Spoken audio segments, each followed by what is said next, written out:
Olá, boa tarde, graça e paz a todos. Sejam bem-vindos a mais uma aula da Escola Bíblica Dominical da Igreja Presbiteriana de Viana do Castelo. Eu sou o presbítero Fábio e vamos dar continuidade na disciplina que estudamos algumas semanas atrás sobre o livro da Revelação, ou seja, o livro do Apocalipse, e também vendo um panorama de escatologia na visão amilenista, a visão defendida pela Igreja Reformada, pela Igreja Presbiteriana. Os irmãos se recordam, quem acompanhou, eh, nós paramos no verso 9 do capítulo 1 do livro do Apocalipse, e hoje vamos dar continuidade no versículo 10 até finalizar o capítulo 1 e vamos, em um segundo momento, explanar uh, um contexto de escatologia uh, para uma visão melhor dos irmãos sobre esse tema. Antes disso, vamos orar ao Senhor. Pai querido, estamos, Senhor, nesse momento aqui para aprendermos da Tua Palavra. Que o Senhor possa nos capacitar, que o Senhor possa abrir os entendimentos dos ouvintes, que essa palavra possa ir de encontro aos corações, para que possamos viver uma vida santa, uma vida agradável ao Senhor, que possamos ser testemunho do Teu amor para esse mundo que necessita. Em nome de Teu Filho Jesus. Amém. Os irmãos, como eu falei, vamos dar continuidade no capítulo 1, no verso 10, e depois vamos fazer um explanado iniciando sobre escatologia. Como na primeira aula, como eu falei, vamos dar continuidade desta maneira. Agora a gente vai dar a prioridade ao livro da Revelação, o livro do Apocalipse, e depois vamos fazer um contexto sobre escatologia, ok? Pronto, vamos lá. O livro da Revelação, o livro do Apocalipse, capítulo 1, verso 10. Só contextualizando, é que os irmãos bem sabem, né? João estava preso na ilha de Patmos, uma ilha-prisão, onde ele, no verso 9, ele diz o motivo da sua prisão. Ele diz assim: Eu, João, vosso irmão e companheiro na tribulação, no reino e na perseverança em Jesus, achei-me na ilha de Patmos por causa da palavra de Deus e do testemunho de Jesus. Ou seja, João, ele diz aí porque ele estava preso na ilha de Patmos, né? Por causa da palavra e do testemunho de Jesus. No verso 10, diz assim: Achei-me em espírito no dia do Senhor. A tradição cristã nos mostra que o dia do Senhor é o domingo. Ou seja, João estava falando aí que era um domingo.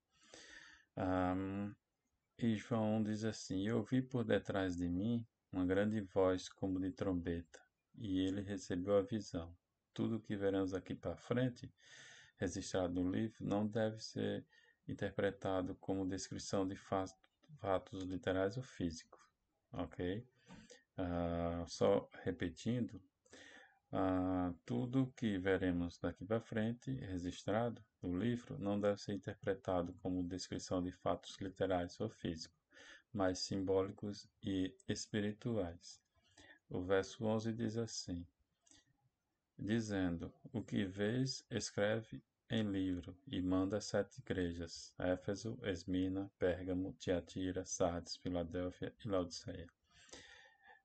As 7 igrejas existiam fisicamente, né, nessas cidades, na Ásia, na Ásia, que hoje é a Turquia, e porém o conteúdo das cartas que seriam enviadas, bem como o conteúdo do livro como um todo, é uma mensagem apocalíptica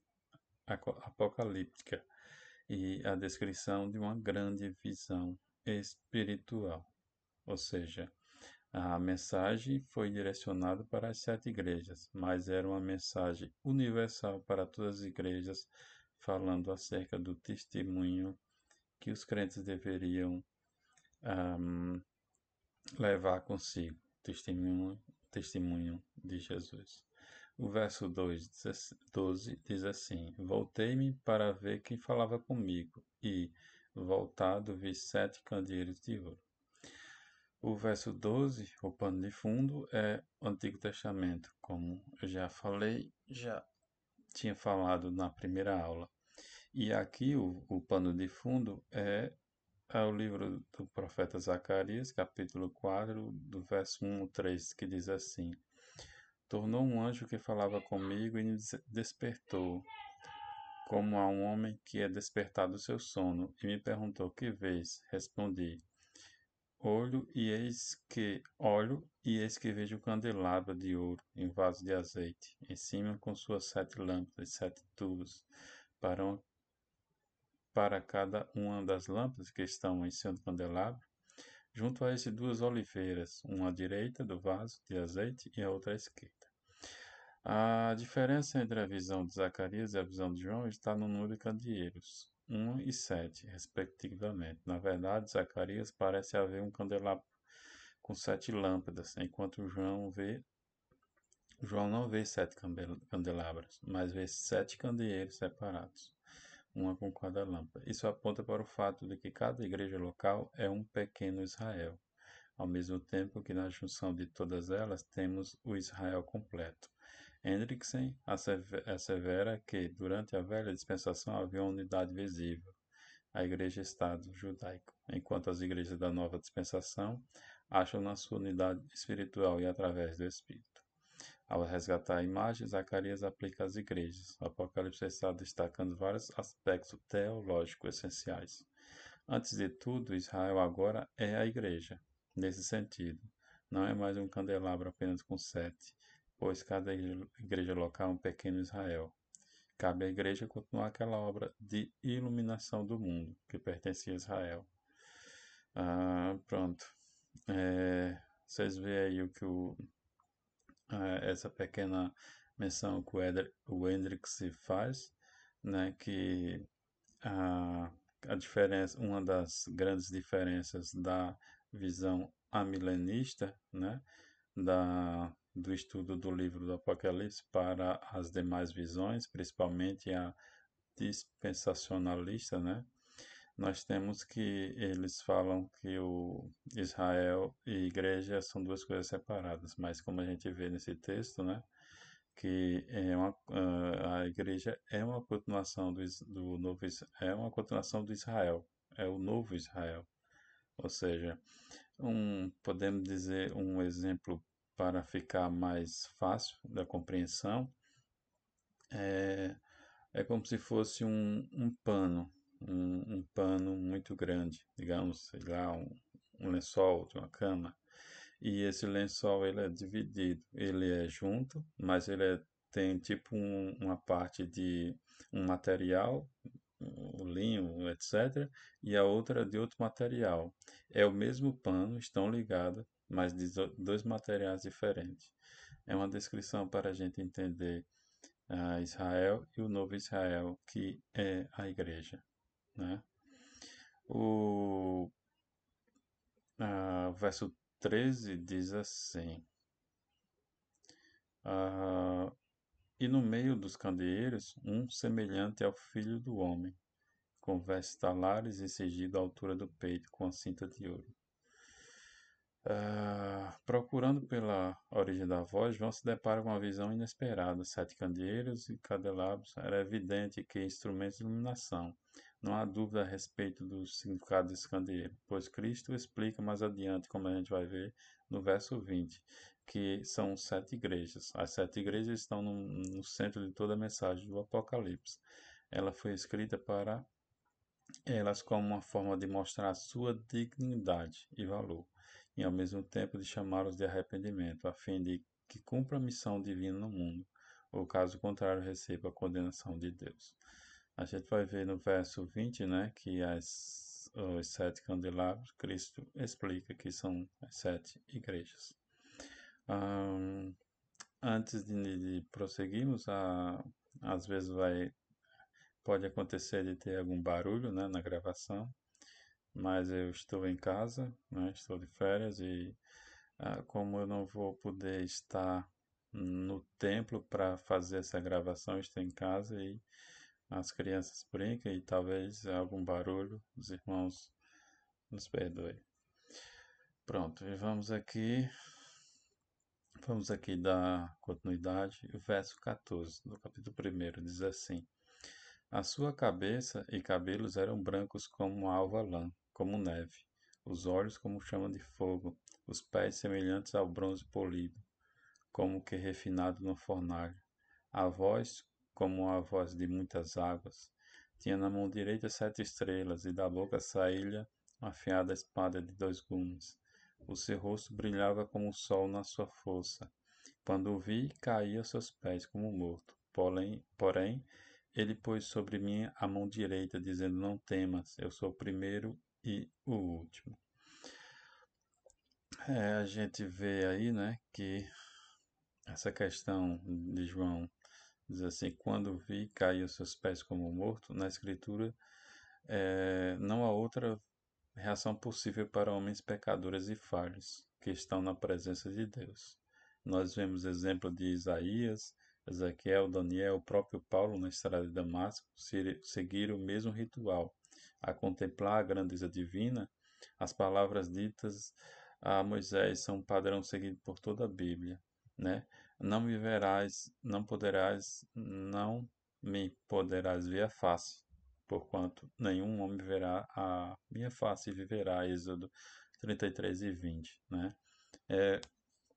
Que aconteceu com João, né? A gente vê que se repete ao longo dos textos bíblicos, né? Moisés, Ezequiel, Daniel, o próprio Paulo, né? Que caíram ao estar na presença da glória de Deus. Verso 18 diz assim: E aquele que vive, estive morto, mas eis que estou vivo pelos séculos dos séculos, e tenho as chaves da morte e do inferno.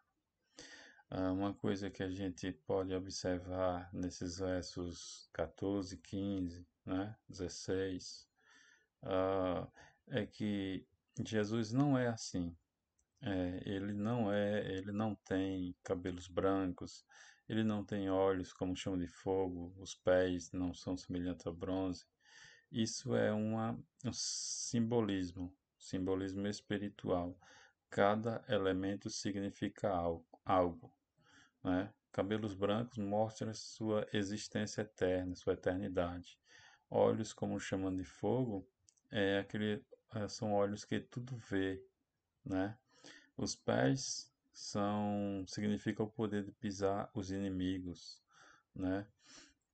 E, e interessante que João, ele diz, como de muitas águas. João, ele ouvia aquele barulho das ondas, das águas, né? Batendo nas rochas, mas ele sabia que uma voz muito mais forte vinha do Cordeiro, né? O verso 19 diz assim: Escreve, pois, as coisas que vistes, e as que são, e as que hão de acontecer depois dessas. Provavelmente a divisão tripartita dessa visão, como está registrado assim como o Hendrick se dividiu. Primeiro, as coisas que vistes, né? Que no texto a gente viu aí as coisas que vistes, trata do modo que João viu e registrou dentre as coisas vistas, né? E segundo, as coisas que são, aponta para os aspectos históricos e teológicos presentes, que ele viu e registrou, ou seja, os eventos já acontecidos nos dias que João recebeu sua visão, morte e ressurreição de Cristo, tribulação, etc. E o terceiro, as que hão de ser depois dessas, aponta para o desenvolvimento do plano de Deus na história, até a consumação, segunda vinda de Cristo, juízo final, novo céu e nova terra. Pronto. E o verso 20, né, só para finalizar: Quanto ao ministério das 7 estrelas, que é visto na minha mão direita, e os 7 candeeiros de ouro, as 7 estrelas são os anjos das 7 igrejas, e os 7 candeeiros são as 7 igrejas. A gente assim finaliza o capítulo primeiro, né? Nós, ah, acho que 2 aulas, na verdade foram 3. A primeira foi só um panorama mais contextual, mas pronto. Na próxima aula a gente vai dar início ao segundo capítulo, né? E também a gente vai ver uma nova secção, né? Como a gente viu na primeira aula, o livro é dividido em 7 secções, a gente está na primeira. E pronto, e a gente vai dar procedimento no segundo capítulo na próxima aula. Antes eu queria ver algo com os irmãos, né? Mais relacionado à escatologia. Uma coisa interessante que a gente vê no livro do Apocalipse e mais a escatologia bíblica no livro de uma maneira geral é que nos surge palavras que elas se repetem, são palavras-chave para a gente entender a escatologia bíblica do Apocalipse. Palavras-chave como legitimidade, autoridade, justificação forense. Acho que os irmãos já ouviram falar de justificação forense. É exatamente essa justificação que o crente tem perante Deus através da morte vicária de Jesus Cristo na cruz, né? Ah, e o que a gente usa, a frase que a gente usa é a grande batalha escatológica, ou batalha jurídica, podemos assim dizer. Os irmãos vão entender ao longo dessa aula o que é essa grande batalha escatológica, né? Essa grande batalha escatológica ela surgiu em Gênesis 3, né? Quando Deus falou com a serpente, quando Deus falou com o homem depois da queda, né? E a gente vê realmente ali que Deus ele falou para a serpente, ele diz assim, é o capítulo 3, né? E o verso, a partir do verso 15. 14. Então o Senhor declarou à serpente: já que você fez isso, maldito é você dentre os rebanhos domésticos e todos os animais selvagens. Sobre o seu ventre você rastejará, e o pó comerá todos os dias da sua vida. O 15. Porém, inimizade entre você e a mulher, sua descendência e a descendência dela. Então lhe ferirá a cabeça e você ferirá o calcanhar, né? É uma declaração aí, uma profecia que Deus fala à serpente, né? E a gente vai ver que essa profecia ela vai se cumprir exatamente ali com Jesus Cristo no seu sacrifício, né? Mas eu queria que os irmãos guardassem bem essas palavras, legitimidade, autoridade, né? Que no grego é a palavra exousia, que é autoridade. E que os irmãos gravassem bem essa palavra para entendermos o contexto, né? E Gênesis 3, que a gente acabou de ler, esses versos, ele está totalmente ligado a Apocalipse 12, né? Quando fala ali da Apocalipse 12, quando fala do grande dragão, da mulher, né? Nos versos, a partir do verso primeiro, né? A gente vê falando sobre a mulher, o dragão que queria devorar o seu descendente, né? E a gente vê que a mulher é Israel, mas não é unicamente Israel. A gente vai ver isso quando a gente estiver estudando o capítulo 12, né? A mulher não é só Israel, pois a mulher é desde Eva, desde do Éden, ou seja, e Israel surgiu ali com Abraão, em Ur dos Caldeus, né? E pronto, o Gênesis 3 está muito ligado ao Apocalipse 12, né? E uma coisa que eu quero que os irmãos percebam é que nós temos, quando a gente fala sobre a grande serpente, sobre Satanás, né, que é inimigo, a palavra no original, nós temos uma coisa que a gente vê é que num tribunal, um tribunal normal, um tribunal jurídico, nós temos que ter quatro coisas, quatro componentes, né? Primeiro nós temos que ter o juiz, o réu, o advogado e a parte da acusação, né? O juiz nós sabemos que é Deus, o réu nós sabemos que é o homem, né? Ali através de Adão, da queda. Advogado nós sabemos que é Jesus Cristo através do seu sacrifício na cruz. A acusação, o diabo. O papel do diabo no Antigo Testamento, ele tinha dois papéis principais, né? Que era tentar e acusar. Tentar nós vemos em Gênesis 3, né? Ele tentou a Eva e fez com que o primeiro casal caísse. Nós temos também primeiro livro de Crônicas, Davi e o censo, né? Quando ele tentou Davi a fazer o censo e isso desagradou a Deus, pois não era permitido, né? Pronto. E a acusação nós vemos em Jó, principalmente em Jó, né, no livro de Jó, no capítulo 1, verso 6, né, quando ele faz a acusação, ah, ele acusa Deus que Jó só serve a Deus por causa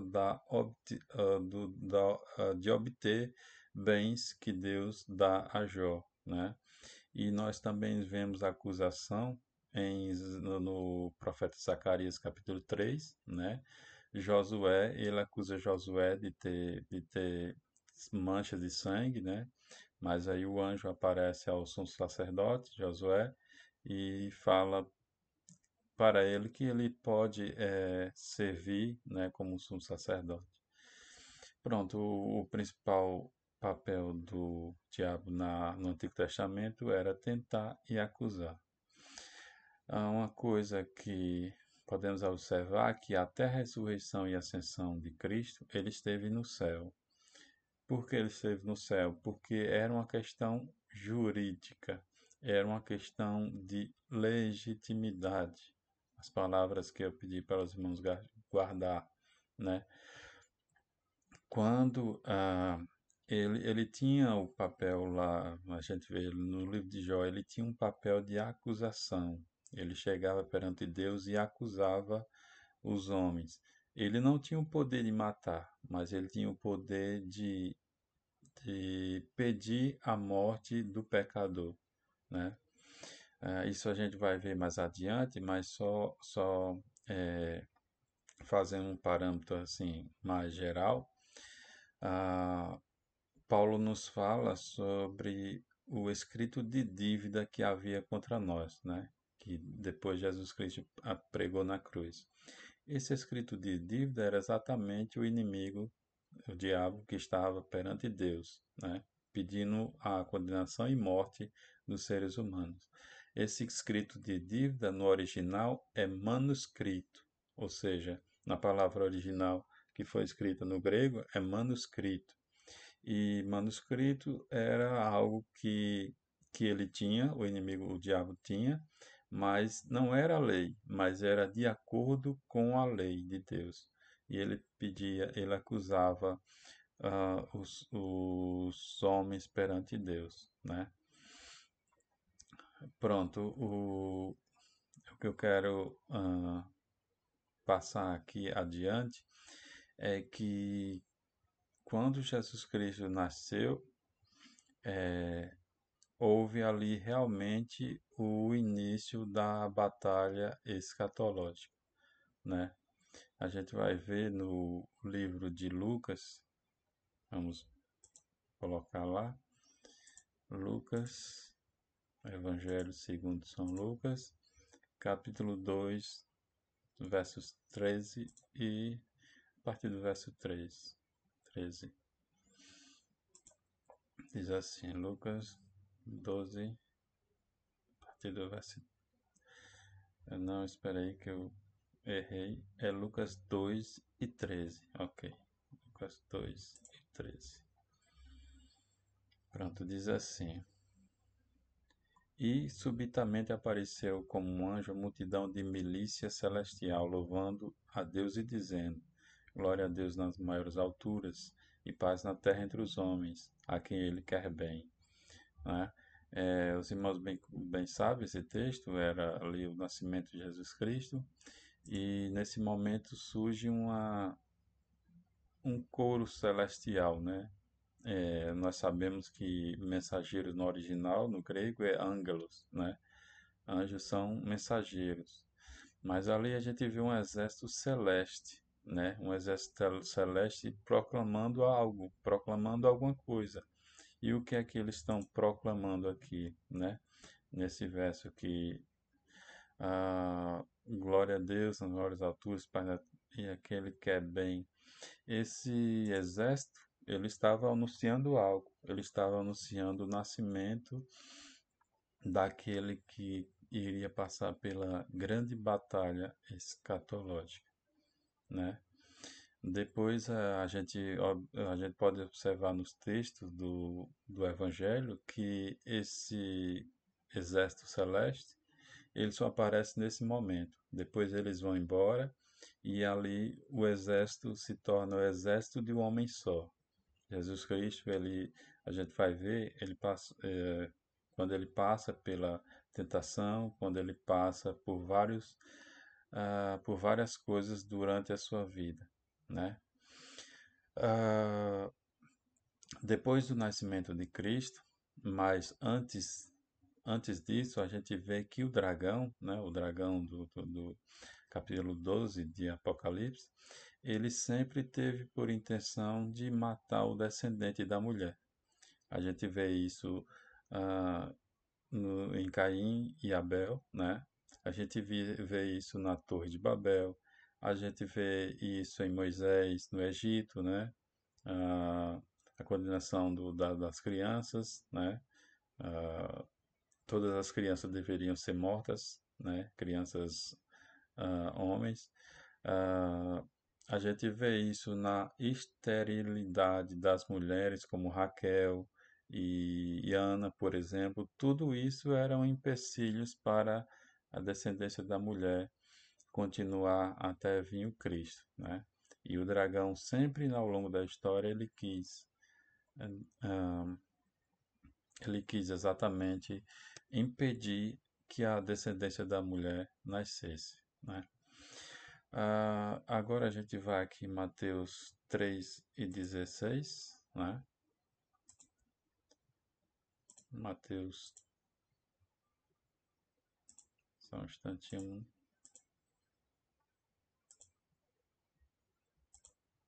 Pronto. Evangelho segundo São Mateus, capítulo 3, verso 16. Diz assim: Batizando Jesus, logo saiu da água, e eis que se abriram os céus, e viu o Espírito de Deus descendo como pomba, vindo sobre ele. E eis uma voz dos céus que dizia: Este é meu filho amado, a quem me comprazo. Ou em outra tradução diz: a quem eu quero bem, né? Pronto, a gente vê aí o batismo de Jesus Cristo. Do nascimento de Jesus Cristo até o seu batismo, ele foi uma criança normal, como qualquer outra. Ele obedeceu aos seus pais, ele ajudou a José ali na carpintaria, ele foi uma criança normal. Só realmente depois do seu batismo é que ele foi chamado para o grande embate, aquela grande batalha escatológica que a gente está estudando, né? E pronto, eu costumo falar que o nascimento foi o primeiro embate, né? Nós temos ali a morte das crianças, Herodes mandou matar aquelas crianças e pronto. O filho, a descendência foi, Jesus Cristo foi guardado, mas ali já foi o primeiro embate. O segundo embate a gente vai ver agora, que é a tentação, né? Em Mateus 4:1. Vamos lá ver. Evangelho segundo São Mateus, a partir do 1, diz assim. Evangelho segundo São Mateus, capítulo 4, verso 1.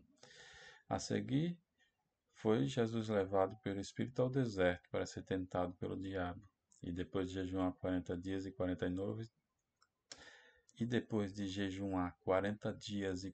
noites, teve fome. Então o tentador aproximou-se e lhe disse: Se és filho de Deus, manda que essas pedras se transformem em pães. Essa cena da tentação, ela se repete também em Lucas e Marcos, mas a gente vai ficar aqui em Mateus e a gente vai só ver o finalzinho em Lucas. Pronto. Ah, o que a gente vê aqui, o que a gente observa aqui, que a serpente, né, o diabo, Satanás, a grande esfera de ação dele é a sua palavra. Ele é podemos dizer, um parlamentar, aquele que fala, né? É a sua maior arma. Muitas pessoas, principalmente pessoas no mundo que não têm conhecimento da palavra de Deus, pensam que o seu maior trunfo é aparecer de maneira terrível e usar de poderes demoníacos e não é. Quando a gente estuda a palavra de Deus, a gente vê que a sua grande esfera de ação, né, é a sua palavra. Por isso a palavra tem tanto poder.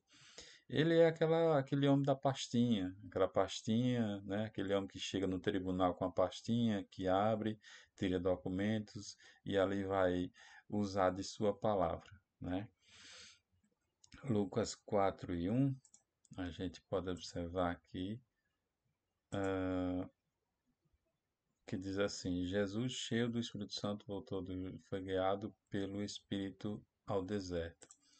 A gente, a gente vê aqui, a gente vê algo aqui que Jesus foi levado pelo Espírito ao deserto para ser tentado por Satanás, pelo adversário, né, no original.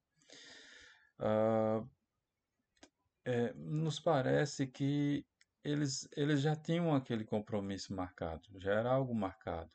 Satanás não estava ali por acaso no deserto, vendo algo acontecer ali, esperando a oportunidade, não. O que nos vem à nossa mente é que aquele encontro já estava marcado. Era algo que deveria acontecer naquele momento, né? Ah, aquilo não era por acaso. E pronto.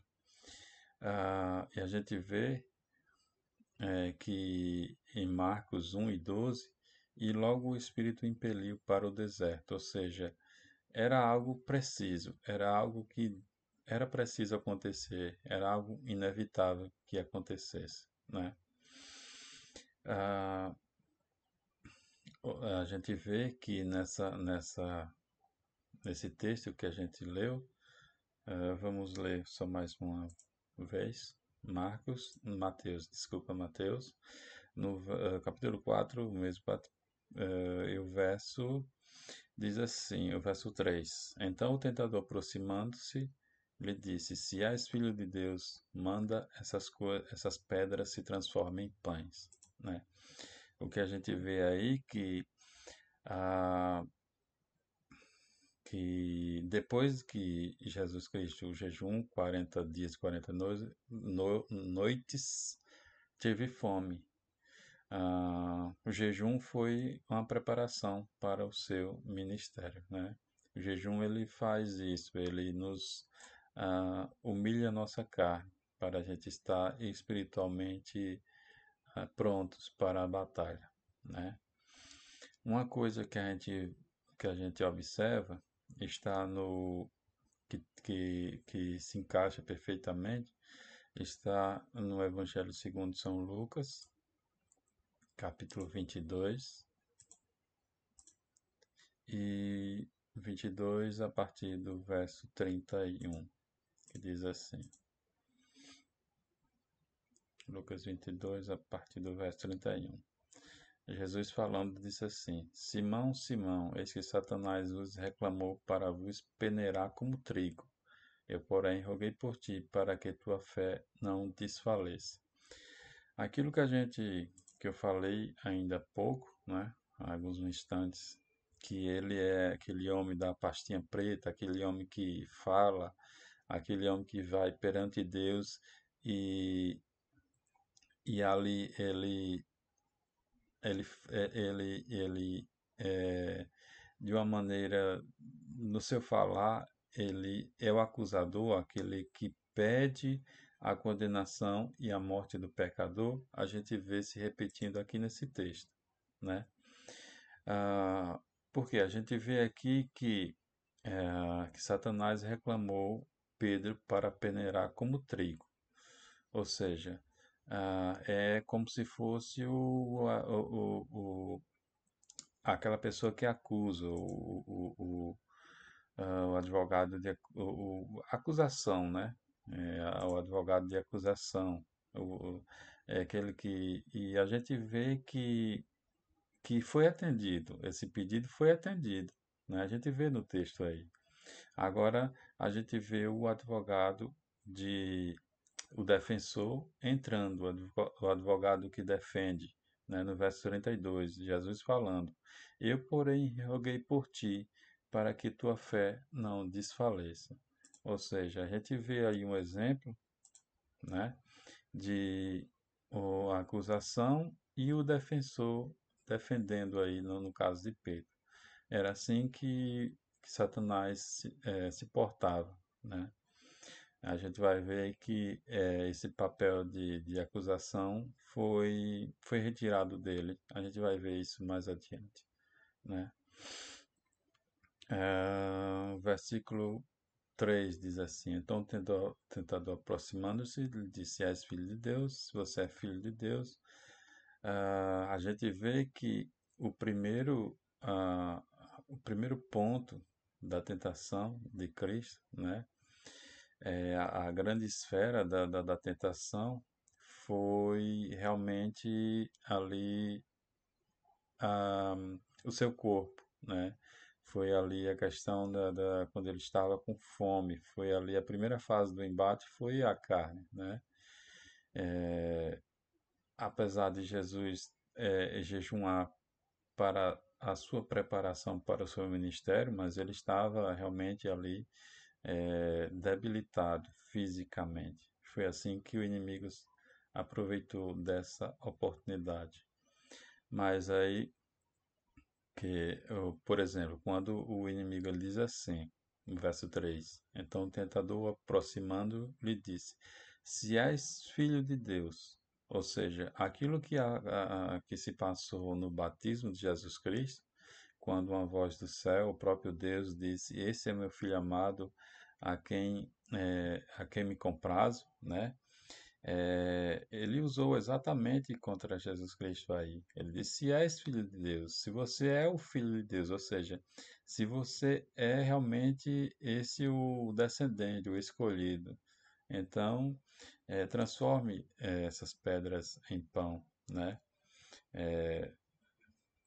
Porque ele usou exatamente aquilo que em Mateus 3,17, né? Então a voz do céu disse: Esse é meu filho amado, a quem me agrado. Ou seja, ele estava ali querendo colocar em dúvida, né? Se realmente Jesus Cristo era filho de Deus. Mas a resposta de Cristo, assim, a gente vê uma coisa interessante que, assim como foi a tentação de Adão, de Eva, né? Do casal, do primeiro casal, né? Do primeiro Adão, a tentação com o segundo Adão, com Cristo, a gente vê que ele não teve o mesmo êxodo, né? O mesmo resultado que ele teve com o primeiro Adão. E ele diz assim: manda que essas pedras se transformem em pães. A resposta de Cristo está lá em Deuteronômio 8, dos versos 2 a 3, que diz assim: Recordar-te-ás de todo o caminho pelo qual o Senhor teu Deus te guiou no deserto, esses 40 anos para te humilhar, para te provar, para saber, para saber o que estava no teu coração e se guardarias ou não os seus mandamentos. O verso 3.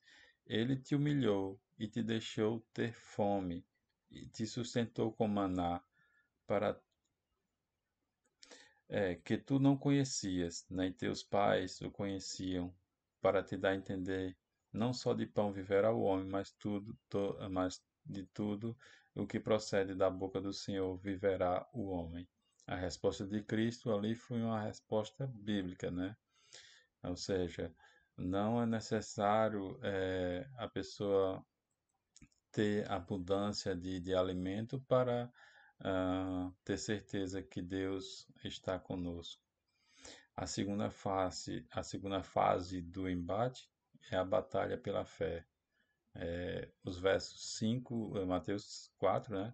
Os versos 5 e 7 diz assim: Então o diabo levou a cidade santa, colocou na parte mais alta do templo e disse: Se você é o filho de Deus, jogue-se daqui para baixo, pois está escrito: Ele dará ordem aos seus anjos a seu respeito, e com as mãos eles o segurarão, para que você não tropece em alguma pedra. Pronto. Se na primeira parte o Satanás usou exatamente o corpo, né, ali o alimento para provar Cristo, aqui ele exatamente usava a fé.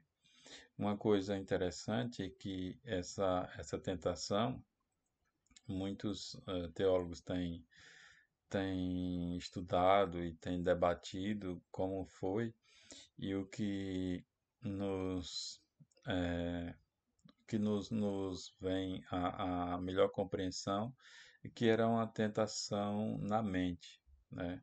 Até porque não existe um local onde a pessoa possa subir e ver todos os reinos do mundo. Ali era uma tentação na mente, né? E a resposta de Jesus Cristo nessa segunda fase do embate, né, dessa batalha, está no verso 7. Jesus respondeu: Também está escrito: Não ponha à prova o Senhor seu Deus. Primeiro, a fé verdadeira não põe à prova Deus, né? Exigir algo de Deus, não, se Deus é Deus, ele tem que fazer. Isso é uma teologia, né, que a gente vê muito comum nas igrejas neopentecostais, né, e também muitas seitas que usam desses artifícios de querer colocar Deus à prova. E a gente vê no texto bíblico aí como isso é errado, como isso é contrário ao que a palavra de Deus nos diz, né?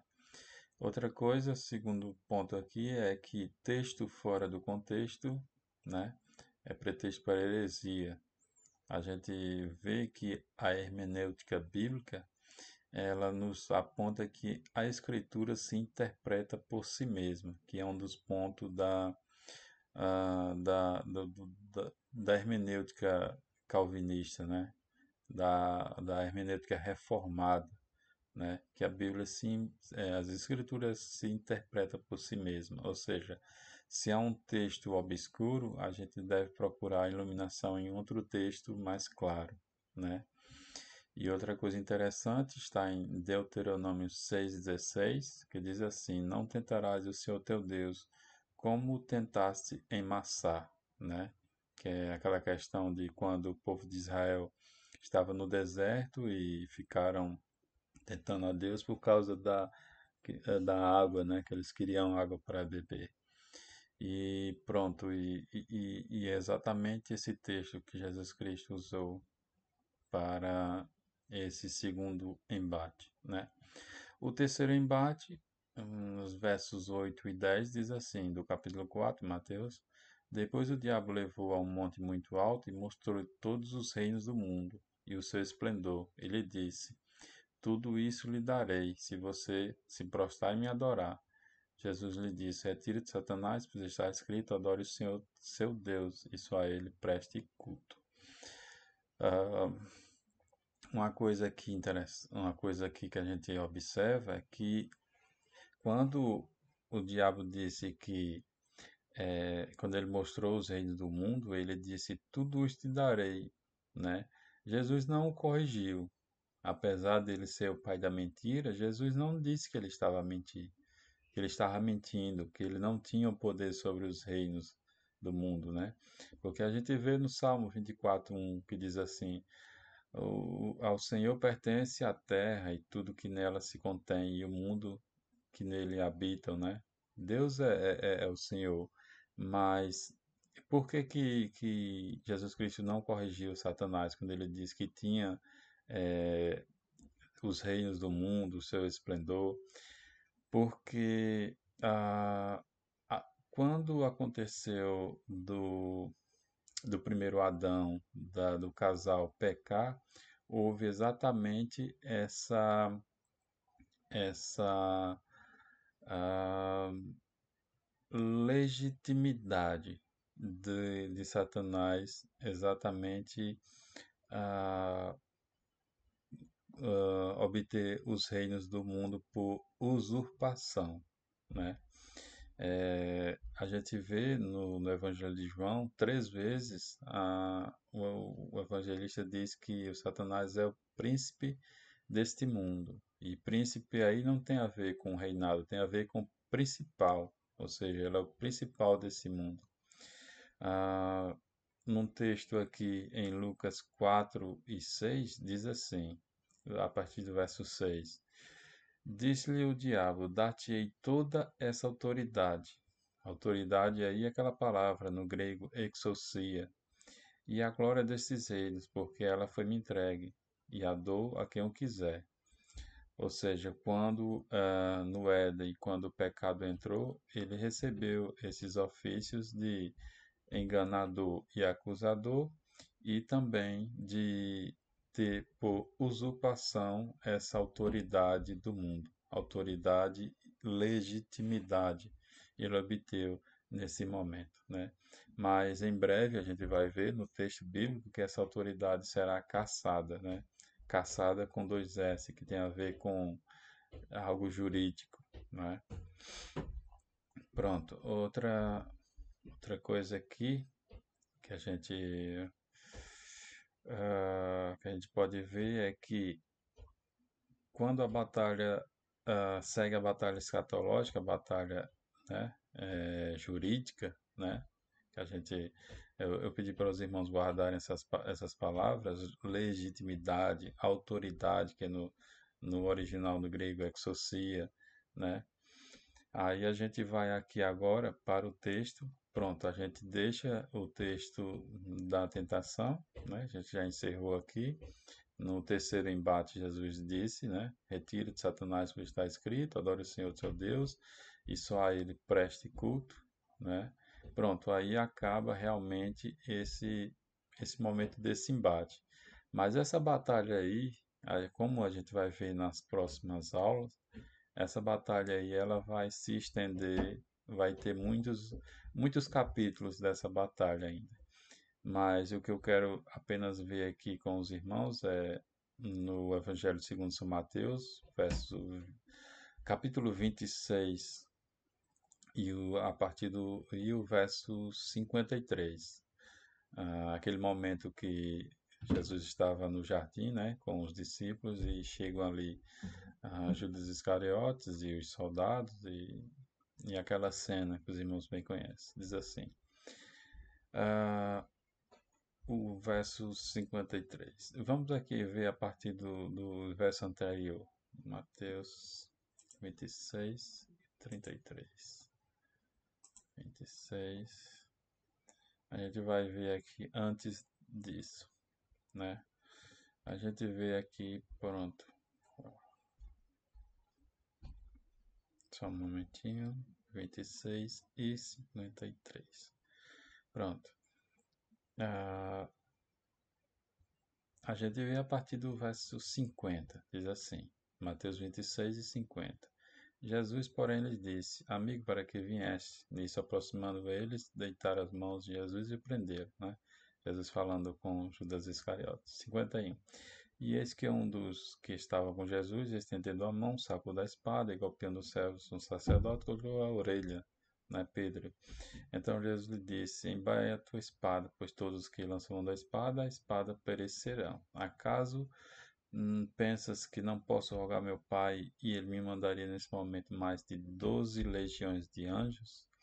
12, uma legião, né, uma legião de soldados romanos tinha entre 5.000 e 6.000, ou seja, é uma multidão muito grande de anjos que Jesus poderia requerer, né, do Pai. O 54 diz assim: como, pois, se cumpriria as Escrituras, segundo as quais assim deve suceder, né? 55 diz assim: naquele momento disse Jesus à multidão: sai-se com espadas e porretes para prender-me, como um salteador. Todos os dias no templo eu me assentava convosco, ensinando, e não me prendeste. 56. Tudo isso, porém, aconteceu para que se cumprisse as Escrituras dos profetas, né? A gente vê aí numa outra, em Lucas 22:53 diz assim: e tendo estado todos os dias convosco no templo, e não estendesse as mãos contra mim, mas esta é a vossa hora e o poder das trevas. Poder aí no grego exousia, né? A gente vê aí Jesus falando exatamente que eles tiveram muitas oportunidades de prendê-lo, mas não era o momento, não era o momento do poder, da autoridade, da legitimidade das trevas em prender Jesus Cristo. Em prender aquele que era a descendência da mulher, né? Aquele que deveria esmagar a cabeça da serpente. Pronto, isso é tudo por hoje. Espero que os irmãos tenham entendido. Qualquer dúvida, eu vou. Os irmãos têm o contato, tem um WhatsApp da igreja, tem um WhatsApp. O meu pessoal está lá, eu posso recolocar lá para os irmãos. Qualquer dúvida, os irmãos podem enviar, que eu terei prazer em tirar. E até a próxima aula que iremos iniciar o capítulo 2 do livro da Revelação, o livro do Apocalipse. Vamos apenas fazer uma oração para encerrar. Pai querido, eterno Deus, muito obrigado, Senhor, por esse momento que estivemos unidos, reunidos, estudando a Tua Palavra. Que essas palavras possam ficar nos nossos corações para que possamos fazer a Tua vontade, para que possamos dar testemunho do Teu amor, para que possamos ser testemunhas vivas da Tua obra, da Tua misericórdia. Em nome do Teu Filho Jesus Cristo. Amém.